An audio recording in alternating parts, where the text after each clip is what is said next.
नमस्कार, मैं हूं आपके साथ मयंक। देखिए, आज 19 मार्च है और जंग का 20वां दिन। और हकीकत यह है कि अब ईरान गुस्से में है और बहुत ज़्यादा गुस्से में है। और उसका नतीजा क्या है आपने देखा ही होगा।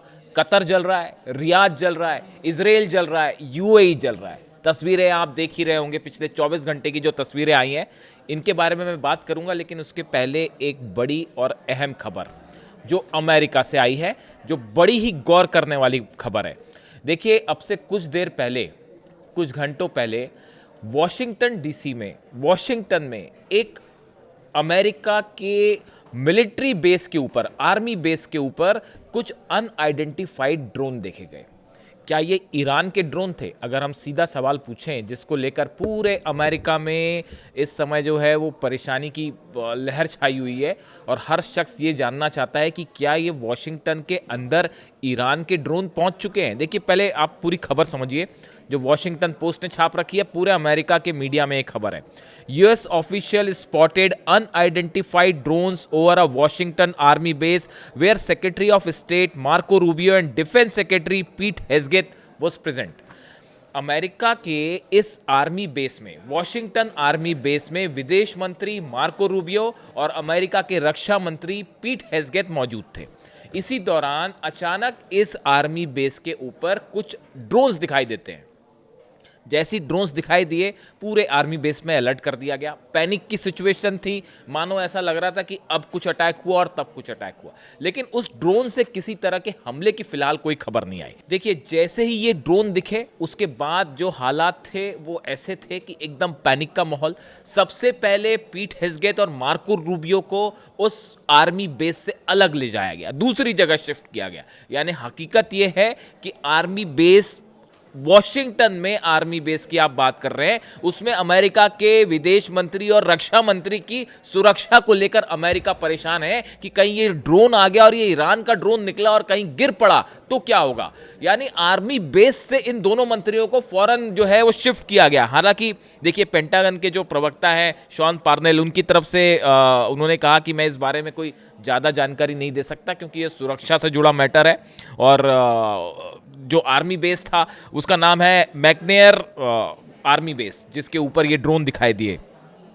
इसके अलावा उन्होंने ये भी जानकारी देने से मना कर दिया कि मार्को रूबियो और पीट हेग्सेथ को कहाँ शिफ्ट किया गया, कब शिफ्ट किया गया। ये सब जानकारी उन्होंने सुरक्षा कारणों से नहीं दी। अब वाजिब है कि नहीं दी उन्होंने। लेकिन अब देखिए, इस घटना ने एक बहुत बड़ा सवाल खड़ा कर दिया है। कुछ दिनों पहले मैंने आपको एक रिपोर्ट बताई थी कि जिस तरह से एफबीआई की वार्निंग आई थी कि कुछ ड्रोन्स जो है, कुछ एक जहाज, उसमें जो स्पेसिफिक जानकारी थी कि एक मिस्टीरियस जो है शिप वो अंदर आ सकता है, अमेरिका के आसपास हो सकता है पहले से मौजूद, और उसके ऊपर से ड्रोन टेक ऑफ कर सकते हैं और कैलिफोर्निया में या अमेरिका के कुछ हिस्सों पर हमले हो सकते हैं। ये जानकारी एफबीआई ने दी थी, जिसको लेके डोनाल्ड ट्रंप से भी सवाल किया गया था। पूरी अमेरिका में सवाल उठ गए थे कि भई ये क्या घुस के हमला होने वाला है। उसके बाद वॉशिंगटन में अज्ञात ड्रोन आर्मी बेस के ऊपर उड़ना, पूरी अमेरिका की सुरक्षा एजेंसियां इस समय पैनिक में हैं और सबको ये लग रहा है कि क्या अब ये दिन देखना पड़ेगा कि ईरान अब घर में घुस के अमेरिका पर हमले करने वाला है। अभी तो अरब जल रहा है, अभी तो इजराइल जल रहा है, लेकिन क्या अब वो भी चीज़ दिखाई देखने को मिलेगी कि अमेरिका के अंदर ड्रोन अटैक शुरू हो जाएंगे। इस तरह की बात ईरान की तरफ से भी कही गई है कि आगे आगे देखिए क्या होता है। तो ये खबर है, इसके बारे में जो भी अंदर डिटेल आएगा कि ये क्या था, कैसे हुआ, तो मैं आपको इसके बारे में जानकारी दूंगा। अब बात करते हैं अरब की। अरब देशों पर जिस तरह से हमले हुए वो आपने देखे। इजराइल की बात हम आखिरी में करेंगे। इजराइल की बात मैं आपको सुबह ही बता चुका हूँ, सुबह के वीडियो में। और इस समय जब मैं आपसे बात कर रहा हूँ, 19 तारीख, जंग का 20वां दिन, दोपहर का वक्त है। मैं अभी आप जब ये वीडियो बना रहा हूँ, इस दौरान भी इजराइल पे मिसाइल्स बरस रही हैं और खुर्रम शहर 4 ने जो है पूरे इजराइल को खोद डाला है। ये गुस्सा है ईरान का। लारिजानी साहब पर जिस तरह से हमले हुए, खामेनी साहब को जिस तरह से शहीद किया गया, अब ये उसका नतीजा है और अब ये गुस्सा भुगतना पड़ेगा। जो नए सुप्रीम लीडर हैं उन्होंने, मुस्तफा ने साफ कर दिया कि हम किसी सूरत में जो है वो सीज फायर का कोई सवाल ही नहीं है और एक एक खून की एक एक बूंद का बदला लिया जाएगा और शहादत का बदला लिया जाएगा। ये नए सुप्रीम लीडर के शब्द हैं। अब देखिए होता क्या है, आपने देखा जिस तरह से दुबई पर हमले हुए, कतर में हमले हुए, रियाद में हमले हुए, ये हमले क्यों हुए, हमले क्यों किए ईरान ने, ये बात समझना ज़रूरी है। देखिए, इजराइल और अमेरिका ने ईरान के साउथ पार्स गैस फील्ड पर अटैक हुआ। ईरान का ये वो साउथ पार्स गैस फील्ड सबसे अहम, सबसे इंपॉर्टेंट, सबसे बड़ा गैस फील्ड है ईरान का, जिस पर मिसाइल अटैक होते हैं और करीब उसका 15 से 20% हिस्से को नुकसान पहुंचा। उसके बाद बयान आता है अमेरिका के कि नहीं नहीं नहीं, हमने ये हमला नहीं किया, ये तो इजराइल ने कर दिया। और जो है हम अब आगे कहेंगे, मैं आपको बताऊंगा डोनाल्ड ट्रंप क्या कह रहे हैं। उसके बाद डोनाल्ड ट्रंप, अमेरिका की तरफ से बयान आया कि हमला हमने नहीं किया, ये तो इजराइल ने कर दिया है और गलती से ये हमला हो गया, या इस तरह की जो भी बात है, क्योंकि पता था कि अब ईरान क्या करेगा। उसके बाद ईरान ने जो है रात भर जो मिसाइलें बरसाई हैं अरब देशों पर, आप देखिए जो हमले हुए उस पर कतर की रास लफान गैस फैसिलिटी जो है, इस पर बुधवार की रात को यानी बीती रात को ज़बरदस्त अटैक हुए, मिसाइल्स अटैक हुए, ड्रोन अटैक हुए। नतीजा ये है कि पूरी इंडस्ट्रियल सिटी जो है उसमें आग लग गई। इस पर्टिकुलर जो एरिया है, ये ऑयल फील्ड जो है, गैस फील्ड जो है, फैसिलिटी जो है, ये लफान गैस फैसिलिटी को ज़बरदस्त नुकसान हुआ है। और कतर एनर्जी ने कन्फर्म किया है कि ईरानी मिसाइलों के हमले में गैस प्रोसेसिंग हब को काफ़ी नुकसान हुआ है, ज़बरदस्त नुकसान हुआ। उसके अलावा आप सऊदी अरब की बात करें, सऊदी अरब की गैस फील्ड्स, ऑयल फील्ड्स, सब पर अटैक हुए हैं, सब पर खुर्रम शहर 4 मिसाइल गिरी है। अभी तक आपने देखा कि अरब देशों पर ड्रोन से अटैक हो रहे थे, बाय एंड लार्ज बड़ी संख्या में ड्रोन से अटैक हो रहे थे, और या फिर जो मिसाइल्स थी उसमें खुर्रम शहर 4 मिसाइल्स इक्का दुक्का जगह से शामिल थी। जो अमेरिकन बेसिस थे उस पर खुर्रम शहर 4 मिसाइल गिर रही थी। लेकिन अब हालात ये हैं कि ऑयल फैसिलिटीज़ पर, सऊदी की ऑयल फैसिलिटी के ऊपर खुर्रम शहर 4 मिसाइल गिरी है। और आरामको जो ऑयल कंपनी है उसमें फिर एक बार आग लग गई है, और उसका नतीजा ये है कि धू धू कर जल रही हैं अरब 2 मिसाइल्स गिरने की तो तस्वीरें भी सामने आई।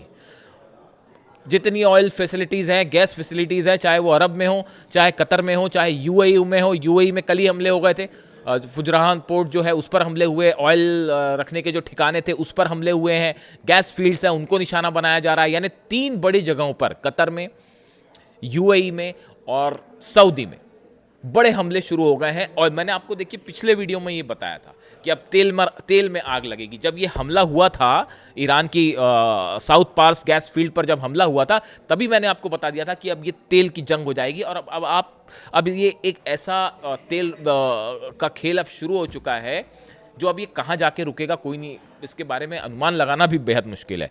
देखिए, सऊदी अरब के विदेश मंत्री प्रिंस फैसल बिन फरहान ने ईरान को चेतावनी देते हुए कहा है कि उनके देश और खाड़ी के जो अन्य देश हैं वो सब मिलकर ईरान को जवाब दे सकते हैं और वो अब इन हमलों को बर्दाश्त नहीं करेंगे, और इसलिए तेहरान अपनी सैन्य रणनीति पर दोबारा विचार करे। ऐसा बयान जो है वो सऊदी के विदेश मंत्री की तरफ से आया है, और उन्होंने कहा है कि हमारे पास अपने पार्टनरों के साथ मिलकर जो है हम ईरान को अब जवाब दे सकते हैं और ईरान को अपनी रणनीति पर विचार करना चाहिए। यानी अभी भी हमला किया नहीं है, इतने हमले होने के बाद भी अभी तक हमले की हिम्मत नहीं जुटा पाए हैं। लेकिन ठीक है, हमला कह रहे हैं कि आगे मिलके हमला हो जाएगा। देखिए, असल में हुआ क्या, कल मैंने आपको जो वीडियो बनाया था उसमें बताया था मैंने कि सऊदी में एक बड़ी बैठक होने वाली है। ये बैठक चल रही थी, 12 देशों के प्रतिनिधि शामिल थे और वो ये चर्चा कर रहे थे सऊदी में कि अब आगे क्या किया जाए ईरान को लेकर और कैसे क्या किया जाए, ये चर्चा चल रही थी। ये चर्चा के बीच में, मीटिंग के बीच में खुर्रम शहर 4 मिसाइल गिरती है सऊदी अरब में। उसके बीच में मिसाइल्स गिरनी शुरू हो गई यूएई में, उसके बीच पर मिसाइल गिरनी शुरू हो गई कतर में, और जो सबसे बड़ी जो ऑयल और गैस फैसिलिटी है उसको उड़ा दिया गया। यानी आप देखिए, ईरान की तरफ से कल ही ईरान ने बात कही थी, ईरान की सेना की तरफ से बयान आया था कि अगले चंद घंटे बेहद भारी होने वाले हैं इजराइल के लिए भी और सऊदी के लिए भी। देखिए, इस तरह से लगातार खबरें आ रही हैं। यूएई पे हमले का कारण मैंने आपको बताया, खार्ग आइलैंड पर जो हमले हुए उस पर बताया गया कि टेक ऑफ सऊदी से हुआ था, टेक ऑफ यूएई से हुआ था, B-2 बॉम्बर्स यूएई से उड़े थे, तो अब यूएई पे हमले हो रहे हैं। अब सऊदी को लेकर जहाँ तक बात है कि सऊदी के बेसिस जो है, और इस तरह की भी लगातार खबर है कि सऊदी अमेरिका के साथ ज्वाइन कर सकता है या सऊदी मदद कर रहा है अमेरिका की, इस तरह की जो खबरें हैं उसको लेकर ईरान सख्त नाराज़गी ईरान ने जाहिर की थी और ये कहा था कि मिलिट्री बेसिस जो हैं वो आपके यहाँ सुरक्षित नहीं है, आप दूर हो जाइए इनसे और मदद बंद कर दीजिए। लेकिन ऐसा नहीं हुआ। नतीजा है कि सऊदी पर भी हमले हो रहे हैं। कतर का भी यही स्थिति आप देख सकते हैं। अल उदैद बेस पर बड़ी तबाही मची है। अमेरिका का वो बेस जहां पर लगातार बॉम्बर्स उतर रहे थे और जहां पे F-35 जेट्स उतर रहे थे, अब उसका हाल देखिए आप, रडार सिस्टम पूरी तरह से तबाह है। और अब तो कतर की, अब ये मामला सिर्फ मिलिट्री बेसिस पर हमले का नहीं रहा है, अब ये ऑयल और गैस फैसिलिटी पर हमले हैं। और अब मिडिल ईस्ट एक बार नई, इस जंग में नई एंट्री, एक नए दौर में ये जंग प्रवेश कर चुकी है, जिसमें अब खतरे में कोई भी सुरक्षित नहीं है। ईरान की तरफ से एक बार फिर जानकारी दी गई है, ईरान की तरफ से कहा गया है कि हम आपको एक बार फिर चेतावनी देते हैं, आपने इस्लामिक गणराज्य यानी ईरान के ऊर्जा के ढांचे पर हमला करके बड़ी गलती की है। अगर इसे दोहराया गया तो आपके और आपके सहयोगियों के ऊर्जा ढांचे पर हमले तब तक नहीं रुकेंगे जब तक ये पूरी तरह से तबाह नहीं कर दिए जाते।